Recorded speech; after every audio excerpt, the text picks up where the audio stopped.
আসসালামু আলাইকুম সুপ্রিয় দর্শক বন্ধুরা। আমাদের আত্মরক্ষার জন্য আবিষ্কৃত অস্ত্রসমূহ দিন দিন কিভাবে আমরা অকার্যকর করে ফেলছি তা নিয়ে আজ আলোচনা করব।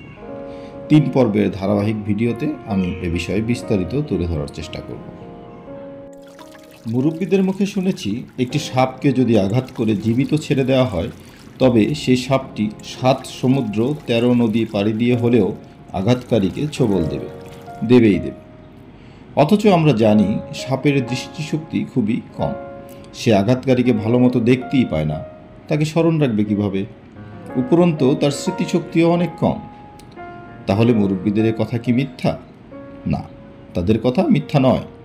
এখানে রূপক অর্থে রোগ জীবাণুকে সাপ বলা হয়েছে। এবার আসি মূল কথা। একটি রোগ জীবাণু যখন মানুষের শরীরে প্রবেশ করে তখন সে একটি উপযুক্ত পরিবেশ পায় বংশবিস্তারের জন্য, এবং সে অত্যন্ত দ্রুততার সাথে বংশবিস্তার শুরু করে। অথচ এ সময় মানব শরীরে রোগের কোনো উপসর্গ দেখা যায় না। কারণ হলো, একটি রোগ জীবাণু নির্দিষ্ট সংখ্যায় না পৌঁছা পর্যন্ত মানুষের শরীরে ওই রোগের উপসর্গ দেখা দেয় না। এই নির্দিষ্ট সংখ্যাটিও আবার এক এক মানুষের জন্য এক এক রকম। ধরুন, একজনের দেহে একটি রোগের জীবাণুর সংখ্যা 1 লক্ষতে পৌঁছানোর পর তার শরীরে রোগের উপসর্গ দেখা দিল। তার মানে হলো, জীবাণুর সংখ্যা 1 লক্ষের কিছু কম থাকা অবস্থায়ও ওই ব্যক্তির শরীরে ওই রোগের কোনো উপসর্গই দেখা দিচ্ছিল না। এই বিষয়টি মাথায় রাখুন, পরবর্তীতে কাজে লাগবে। এবার ধরুন, এই 1 লক্ষ জীবাণুকে মারার জন্য 10টা অ্যান্টিবায়োটিক দরকার।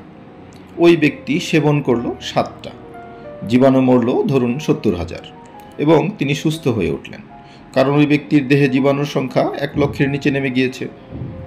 এদিকে 30,000 জীবাণু কিন্তু জীবিতই রয়ে গেল। এবার এগুলো শরীরে ঘাপটি বেড়ে বসে জটিল এক কাণ্ড করলো নিজেরা। তারা দেখলো কিছু একটা এসে তাদের পরিবারের 70,000 সদস্যকে হত্যা করেছে, এবং এই কিছু একটাকে তারা ভালোভাবেই চিনে রাখলো। পরবর্তীতে তারা নিজেদেরকে এমনভাবে প্রস্তুত করলো যে ওই অ্যান্টিবায়োটিক দ্বিতীয়বার তাদের সামনে এলেই তারা খুব সহজে ওই অ্যান্টিবায়োটিকটিকে ধ্বংস করে দিতে সক্ষম।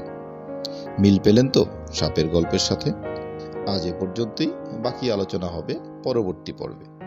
যদি বিষয়টি আপনার ভালো লাগে, পরবর্তী পর্ব সবার আগে পেতে চ্যানেলটি সাবস্ক্রাইব করে বেল আইকনটি বাজিয়ে দিন। এতক্ষণ সাথে থাকার জন্য ধন্যবাদ।